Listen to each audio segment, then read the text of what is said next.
So, yung text natin is Deuteronomy chapter 5. Kung babasahin natin yung buong Deuteronomy chapter 5, dito nakasulat yung 10 utos. Amen. Amen? Yung 10 utos kung ano yung dapat wag nating gagawin, kung ano yung mga dapat nating gawin.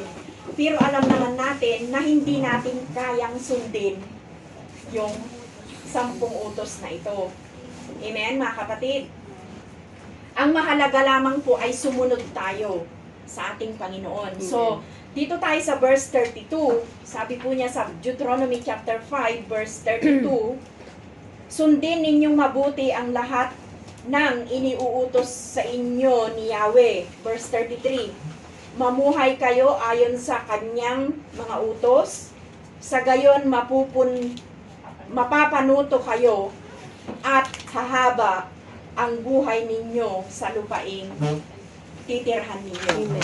Okay, sabi niya, therefore you shall be careful to do as the Lord your God has commanded you. You shall not turn aside to the right hand or to the left. Pag sa English, ang layo ng translation niya, di ba? 30.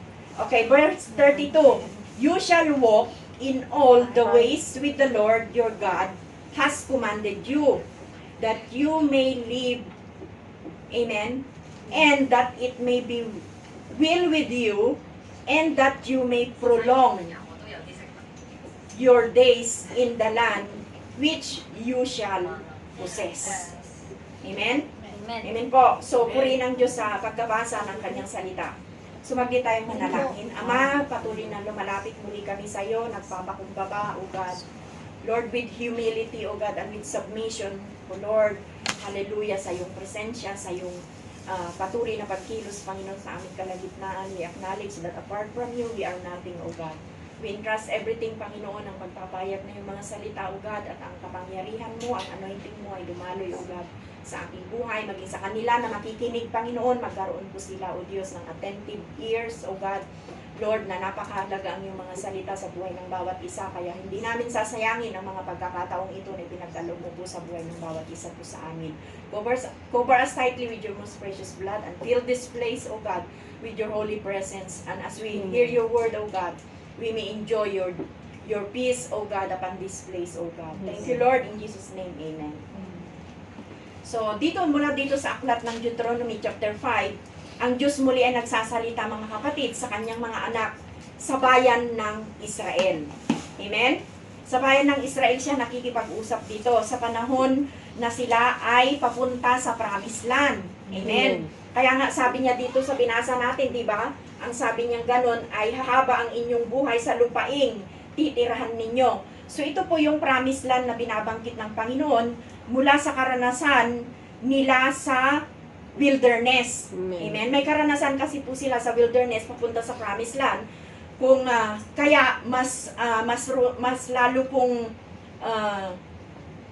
yung karanasan nila doon, mga kapatid, ay dito maraming bagay na ang Diyos ay naituro sa kanila. Amen. Alam niyo sa mga karanasan natin, maraming itinuturo ang Diyos. Amen. Amen. Maging sa mga Israelita na ito, sa karanasan po nila, maraming itinuro ang Diyos po sa kanila. Amen. At sa mga bagay na ito, na ituro sa kanila na within 40 years po, amen, the Lord have taught them with so many things as far as their relationship with God. Sa 40 years na yon, sa relasyon nila sa Panginoon, maraming itinuro ang Diyos. Amen. Amen. Pangalawa, sa commitment nila, amen, sa Panginoon, at the same time on how they will live as a people of God. Amen.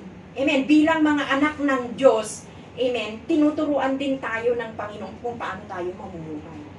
Amen. Hindi lang sa relasyon natin, hindi lang sa commitment natin sa Diyos, higit lalo yung pamumuhay natin bilang mga anak ng Diyos. Amen. Kapag sinabing anak tayo ng Diyos, saan man tayo pumunta, nakikita nila. Amen? Nakikita nila yung pagkakaiba. Amen. Hello? Amen. Hindi na tayo gaya ng mga ginagawa po nila. So may mga natutunan po sila. So mahabang panahon na ang Diyos ay tinuruan niya sila. Mahabang panahon. Ang ibig sabihin, yung pagbabago natin, hindi agad yan. Mahabang panahon. Kaya hanggang ngayon, hindi pa tapos ang Diyos sa buhay natin. Amen. Amen? Kaya at muli yung pinapaalala ni Lord dito bago sila makarating sa promised land, di ba? Napakatiyaga ni Lord sa kanila. Hello? Amen. Napakatiyaga niya. Amen. Alam nyo, yung 40 years po na ito, dito sa mga Israelita, na masyado silang mariklamo. Diba? Ang tiyaga ng Lord. Hello? Amen. Amen. Kaya sa 40 years po na ito, pinagtiyagaan ni Lord ang mga Israelita. Amen? So, alam nyo bakit pinagtiyagaan niya ang bayang Israel? Bakit niya pinagtiyagaan ang bayang Israel? Una, mahal niya ang bayang Israel dahil pinili niya ito. Amen. Pangalawa, gusto niyang bigyan ng magandang future. Kaya kung hindi siya magtiyaga, di walang magandang future. Kung di rin kayo magtiyagang makinig at umatin ng gawain, anong future natin? Amen. Hindi tayo lalago, mananatili na lang tayo na ang gusto natin is yung mga gusto natin gawin. Amen po mga kapatid. So una, mahal tayo ng Panginoon, mahal niya ang bayang Israel, at pinili niya tayo. Amen? Kaya mga kapatid, kaya ka nagtsatsaga, amen, na si Lord una, mahal na niya tayo, kaya nagtsatsaga ang Panginoon, mahal niya tayo. Pangalawa, gusto ni Lord na bigyan ng magandang future ang bawat isa sa atin. Amen. So for 40 years, dinevelop ni Lord yung minentor niya ang mga taong ito. Minentor po ng Panginoon. Amen.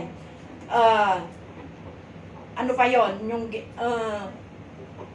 tinapos niya, pinagyayaman niya ang buhay ng mga Israelita.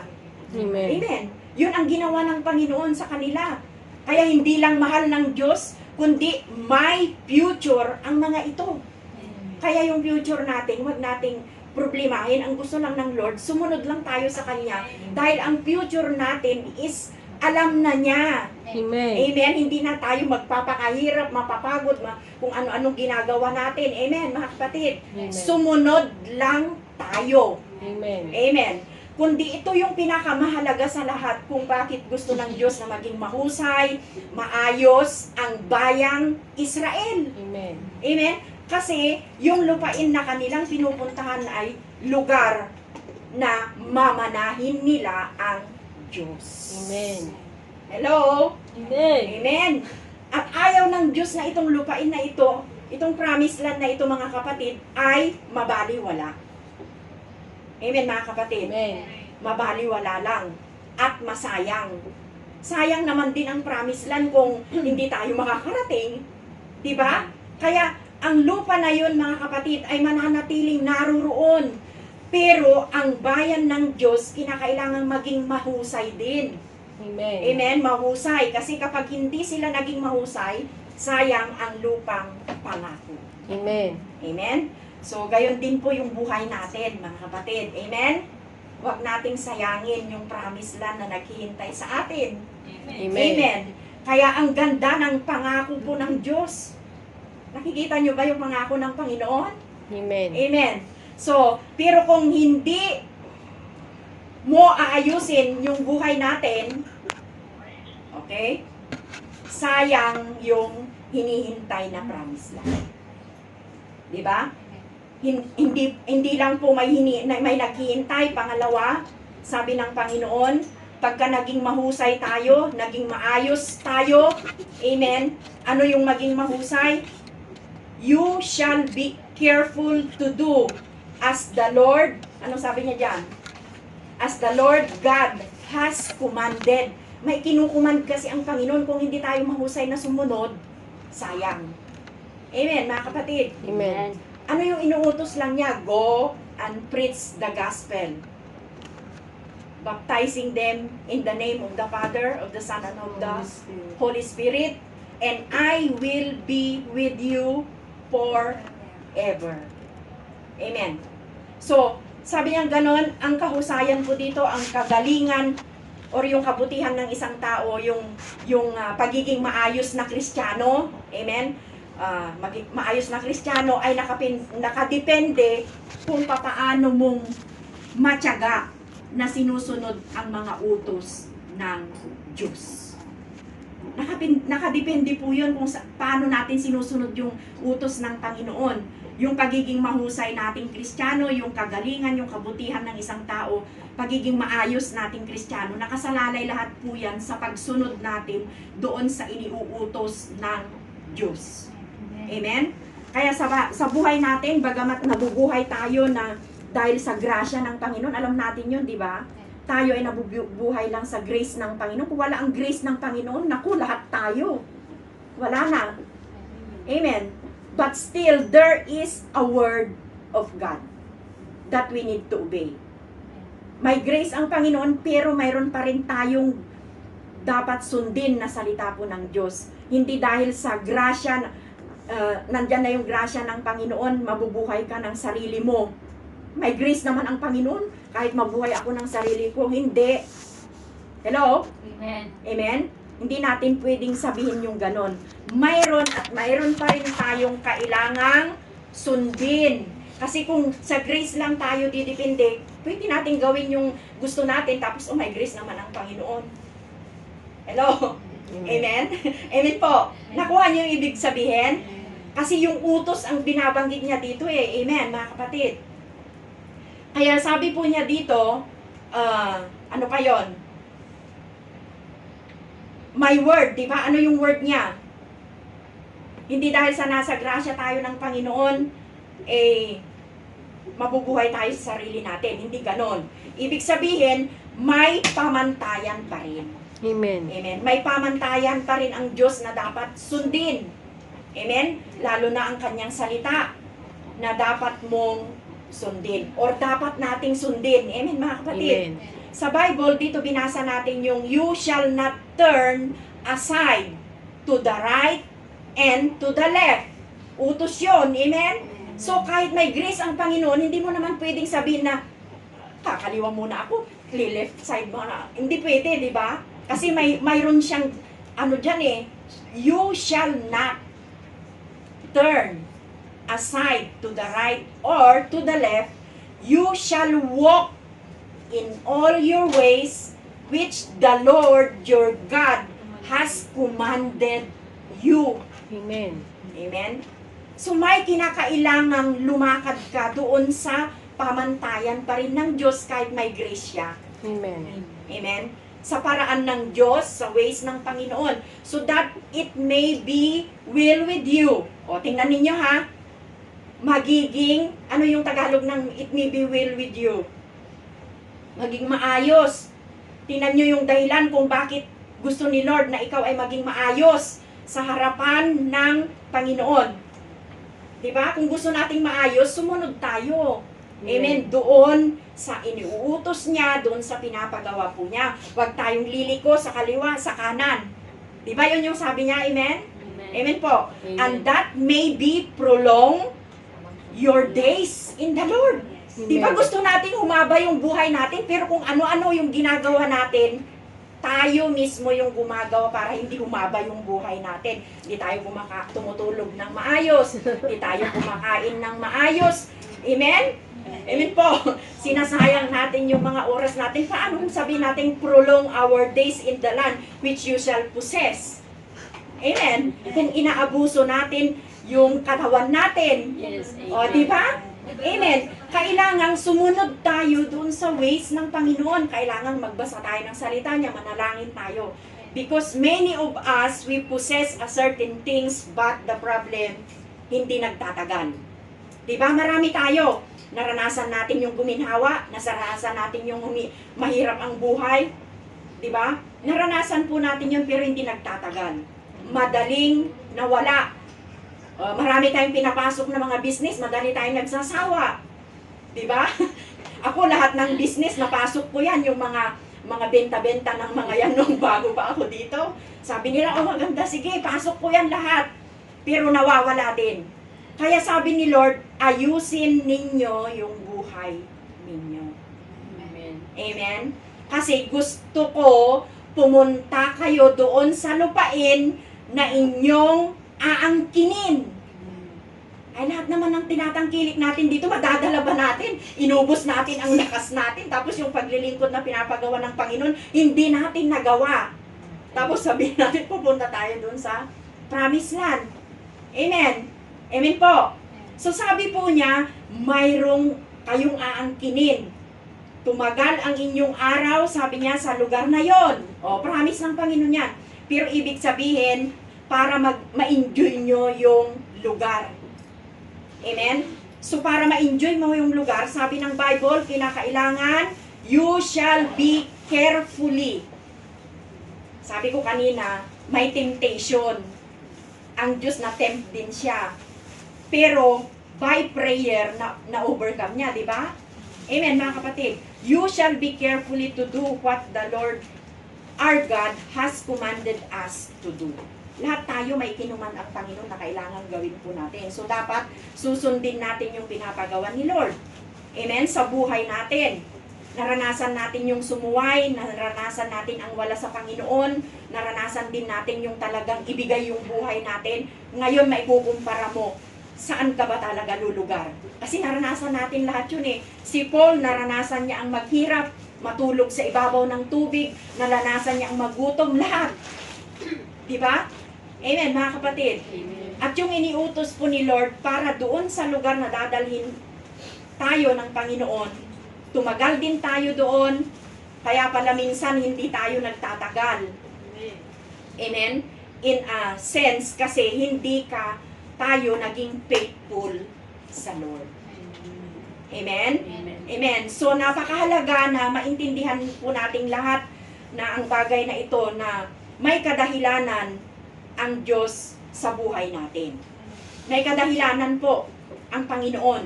So, maraming mga bagay po na minsan niloob po ng Panginoon na niloob po ng ating Panginoon, di ba? Maraming bagay minsan naobserban po natin, di po ba?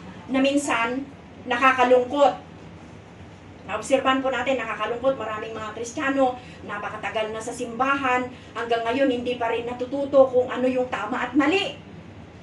Hello? Amen. Naobserban po natin yan, di po ba? Sabi ng Bible, huwag kang pupunta sa kanan, huwag kang pupunta sa kaliwa. Sabi ng Bible, diretso lang. Diretso lang, sabi niya eh, di ba?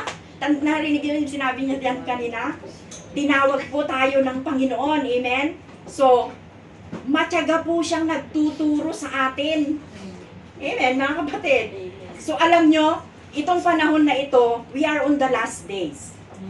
Ang mga mensahe ngayon, grabe. Diba? Marami kayong maririnig dyan sa sa internet. Grabe po. Yung mga pastor talaga straightforward na po silang nagsasalita. Ma-open ka o hindi. Diba? Grabe yung mga dyan sa internet. Amen? Masasaktan ka. Why? Kasi nga po, nasa last days na tayo na dapat matuto na tayo. Amen, mga kapatid? At hindi po dapat pinakikinggan natin yung gusto lang nating marinig. Gusto lang natin, mahal ako ng Diyos, hindi ako pababayaan. Mga ganun lang. Pero pag masakit na, wala na. Sa Sunday, wala na siya. Hello? Amen. So maraming Kristiyano po ngayon, hindi pa rin natututo sa buhay Kristiyano. Amen. Amen. Marami pa rin hanggang ngayon ay gumagawa pa rin ng mga excuses sa pagsunod sa salita ng Diyos. Hello? Totoo o hindi? Amen. Maraming excuses yan. Ang totoong Kristiyano, Walang excuses. amen. Ang totoong Kristiyano, ito yung sinasabi niya sa Deuteronomy chapter 5. Assignment nating lahat yan, basahin nyo sa bahay. Okay? Sa Deuteronomy chapter 5, yung kalooban ng Lord, talagang ginagawa mo eh. Amen. Amen. Amen po. Amen. Una, ano yung kalooban ng Panginoon? Napakahalaga nung pagsunod. Pagsunod. Di ba lahat tayo gusto natin ng blessing sa buhay? Amen. So, pagsunod ang kailangan. Amen? So, Amen. tingnan mo ito. Tingnan mo ito, kapatid.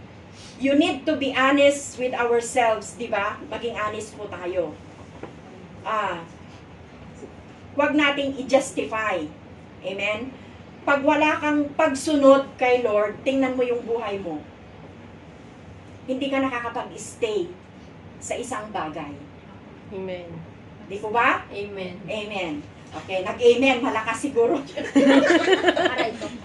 Yung blessing na hawak mo, hindi prolong. Di ba sabi ko na kanina? Hindi prolong, hindi napapahaba. Parang makakatanggap ka ngayon, tapos wala na naman. Maan lang. Yon, dumaan lang. Lagi na lang nag-i-struggle. Lagi ka na lang nag-i-struggle sa buhay. Bakit kasi? Bakit po? Wala ka sa Panginoon. Kasi hindi tayo marunong Sumunod. doon sa tinatawag na, Pagsunod. ayan, ang galing, Yan, masunod. masunurin. Okay? Sabihin mo sa katabi mo, pagsunod. Pagsunod. Biglang bigyan taliko. Okay. Pagsunod. Kapag sinabing pagsunod, mga kapatid, sabi niya, pag susunod ka, sabi niya, hindi pwedeng sa kanan, sa kaliwa. Pag susunod ka, anong gagawin pag sumusunod ka?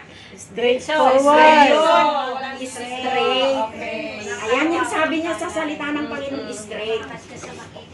Hindi sa kanan, sa kaliwa. At kapag sumunod ka kay Lord, walang ano yan, walang justification. No excuses. Amen.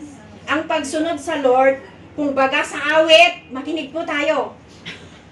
Kung baga sa awit, ang mamatay ng dahil sa'yo. Yon ang pagsunod. Ang pagsunod kay Lord yon. Naiintindihan mo natin? Para, inawit natin para maintindihan natin. Amen? Alam nyo, lahat ng excuses pwede nating sabihin pagdating sa pagsunod. Marami tayong excuses pagdating po sa pagsunod. Pwede mong sabihin na, pwede mong gawin na, di ba nag-i-excuse ka, no? Hindi naman kikibo ang Lord eh. Hindi siya kikibo kasi nag-i-excuse ka eh.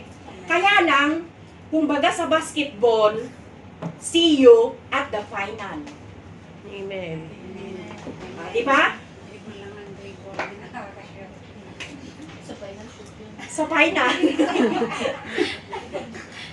Sa bandang huli, makikita mo yung buhay mo, grabe. Struggle. Andyan na yung blessing. Nawawala pa. Amen. Yun. At the final.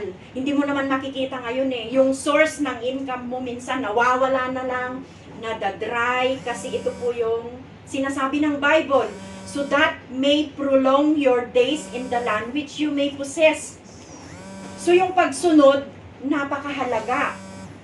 Amen. Naintindihan po natin? Amen. Amen. Number 2, manakuha nyo yung pagsunod. Napaka-simple yung pag-explain ko. Pagsunod, una. Pangalawa, may tinatawag na paglilingkod. Kanina kasi sinam up ko lang, hindi ko siya in-explain. Kaya i-explain ko ngayon. So, paglilingkod, kukumustahin ko kayo. Kumusta yung paglilingkod natin sa Panginoon? Kumusta yung paglilingkod mo kay Lord? Kasi kanina, pagsunod, ngayon paglilingkod. Kumusta yung paglilingkod natin sa Panginoon? Diba sabi ko, pag nakikinig ka lang sa Bible study, sa service, hindi pa tayo naglilingkod. Nakikinig ka lang. Amen. Amen. Nakikinig pa lang tayo. Ang tanong, kumusta yung paglilingkod? Yung pagsunod kay Lord, may kasamang paglilingkod. Hello? Amen. Kaya paglilingkod. Halimbawa, nagpipray ka. Halimbawa, nagpipray ako na magkaroon pa ng ibang gawain. Of course, nagpipray din ako ng mga taong maglilingkod. Amen. Amen. So, yung paglilingkod kay Lord, mahalaga. Mahalaga po yan, mga kapatid. Amen? So, nasaan na tayo sa paglilingkod kay Lord? Sa pagsiserve natin sa Panginoon. Hello? Amen. Sa pagmi-ministry natin sa Panginoon. Amen? So, yung directly po, nagmi-minister ka sa tao, sa Bible study, amen, sa prayer meeting, nag-evangelize tayo, nagpa-follow up tayo, pero kumusta yung mismong paglilingkod natin sa Diyos? Amen. Mahalaga po yung paglilingkod natin sa Panginoon. Amen? Kasi ang paglilingkod ay napakahalaga sa buhay natin. Amen. Yung pagsunod, dapat may paglilingkod. Sabi ko nga kanina, sa paglilingkod, dapat mayroon ding pagiging matapat. Amen. Okay, number 3 na tayo. Pagsunod, paglilingkod, at pag naglingkod ka, dapat maging tapat. Hello? Amen. Kasi merong naglilingkod, alam nyo, may naglilingkod kasi hindi talaga siya tapat. Hello? Amen. Kaya dapat pagiging Tapat. matapat. Amen. Napakahalaga na sa paglilingkod natin sa Panginoon, andun yung pagiging matapat. Sabi niya, those who are faithful to the end will be saved. So, gaano tayo katapat sa paglilingkod natin kay Lord? Baka yung paglilingkod natin, may daya. May daya. Amen. Diba? Minsan kapag hindi maganda ang paglilingkod, ayaw mo. Hello? Amen. Oh, gusto mo yung comfort sa ng paglilingkod, yung comfort ka palagi, hindi ba parang ganon? Amen. You can assign me kahit saan. Maglilingkod ako sa Kanya. Amen? Amen po. Kahit saan i-assign. Amen? At doon masusukat po ang katapatan po natin. Amen. Amen?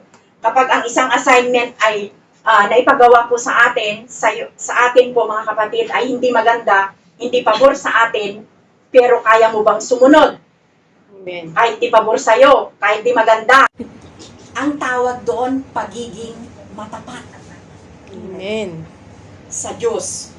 Amen. Kahit di pabor, kahit hindi, yun yung pagiging matapat. Amen. Mga kapatid, ang buhay po natin ay napakahalaga sa harapan ng Diyos. Amen. Amen. Number 4, doon sa pagiging matapat, may kalakip na pagpapasalamat. Yung nagpapasalamat ka kasi nakapaglilingkod ka kay Lord. O, di ba? Pasalamat na yon. Amen. At nagiging tapat ka kay Lord at nagiging masunurin ka kay Lord. Amen. Pasalamat na yon. Amen.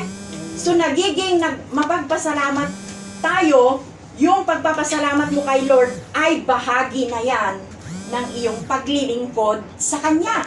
Amen. Amen. Kaya nga po dito, alam po natin na ang paglilingkod natin sa Panginoon ay yung pagpapasalamat. Naglilingkod ka sa Lord kasi nagpapasalamat ka sa Kanya. So means Amen. yung paglilingkod natin, you are thanking God. Amen. Amen. So yung pagsunod sa salita ng Diyos, bahagi din po yan ng pagpapasalamat kay Lord. Yung sumusunod ka sa salita ng Diyos, bahagi rin yan ng pagpapasalamat. Amen. Kaya, mga kapatid, mahalaga yung marunong tayong magpasalamat kay Lord. Okay, number 5. Second to the last. Ibang bilis? Panglima. Okay, ano yung panglima kaninang sinabi ko? Ayan, pagsamba. Okay. Dapat yung pagsamba natin, di ba? Dapat yung pagsamba natin kay Lord. Amen. Pagka sumasamba nga tayo halimbawa, nasa sabungan tayo grabe ang sigaw mo. Pero pag dito sa pagsamba sa Panginoon, halos di ka makagalaw, nakaganyan ka pa, gaganyan mo pa yung ano mo, di ba? Dapat grabe yung pagsamba natin sa Panginoon. Amen?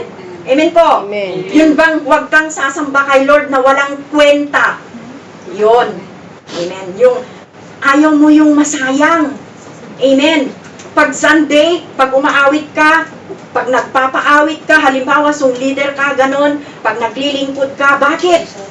Lahat ng yan ay pagsamba. Kaya dapat kung ano man yung ginagawa natin, pagsamba dapat gagawin natin na pagsamba natin sa Diyos. Amen. Subukan mo kung ano yung ginagawa mo. Whether you eat or drink, you do it for the glory of God. Tapos iba yung ginagawa mo. Naririnig nyo yun pag ibang ginagawa nyo mag-speak ang Lord sa atin. Oo nga Lord. Minsan ako, Lord, hindi ka nalulugod sa ginagawa ko O, di mag-ask ka ng forgiveness, di ba? Amen. Amen. And then, susundin mo ngayon kung ano yung dapat. Amen. Amen, mga kapatid. So, sabi niya, ang pagsamba, so lahat ng gagawin natin kay Lord, dapat pagsamba. Amen. Okay, yun yung natutunan nyo ngayon, 5. Kapag itong 5 bagay na ito, ginawa natin, ano yung 5? Pagsunod, Sunod. Paglilingkod. lahat yan pagiging tapat, pagpapasalamat, pagsamba. Ang karugtong niyan, pagpapala. Okay. Kapag nagawa mo yung 5, kung gusto mo ng blessing, dapat masunod mo yung 5. Kapag nagawa mo na lahat ng ito, yung pagpapala, di ba nasa pagpapala ka na ano? Pero hindi ka hihinto. Amen. Kasi pag pinagpala ka na, ay hihinto na ako kasi blessed na ako. No. Maraming Kristiyano humihinto sa pagpapala. Pag nakamit na. Dapat wag kang hihinto sa pagpapala. Hello? Amen. Paano ang gagawin mo uli pag pinagpala ka na? Back to number 1. Okay. Pagkatapos ng pagpapala, natanggap mo yung blessing, Continue. nagawa mo na yung Sunod. pagsunod, paglilingkod, pagiging matapat, pagpapasalamat, pagsamba, tapos pinagpala ka. Naranasan mo naman, pinagpala ka. Ano uli yung gagawin mo? Diretso lang. Babalik ka ulit. Excited. Saan ka babalik? Pagsunod. Pagsunod ulit. Huwag kang hihinto pag... Ayun, iikot lang yan. Pag pinagpala ka na, pagsunod ulit. Ganyan umiikot yung buhay natin. Amen. Kapag ginawa natin yan, mga kapatid, dyan lang umiikot yung buhay natin, makakarating tayo doon sa ipinangako ng Panginoon na pagpapalain niya tayo. Amen. Amen? Yung pagtanggap ng pagpapala, babalik ka ulit, pagsunod, huwag mong puputulin ito. Amen. Pag pinagpala ka na, hindi na ako aatin. Pag nagka-problema ka, pupunta ka na naman, Lord, susunod na ako. Sabi mo na naman. Tapos, o sige, mag-umpisa ka ulit. Pag pinagpala ka na naman, may blessing na ako, ayaw ko na naman. Dapat diretso yan. Huwag kang hihinto. Nakuha nyo? Amen. Amen. So, hayaan mo na ang mga bagay na ito, mga kapatid, ay laging nangyayari sa buhay natin. Amen. Amen? Kasi, yan ang gustong makita ng Lord. Amen. Amen? Na matagal ka doon sa lupaing pinangako ng Panginoon, pero dapat magawa mo yan na ipinagkakaloob ng Lord sa buhay po natin. Praise God. So, yun lang. Amen. Okay, may natutunan tayo? Amen. 5 yan ha? 5. Kahit maraming bagay na dinaranas sa buhay po natin, pagsunod, amen, pagsunod, lahat ng pag na yan ay ginagawa natin. Sasabihin ko po sa inyo, you will enjoy the best Reward. of the land. Amen. Amen.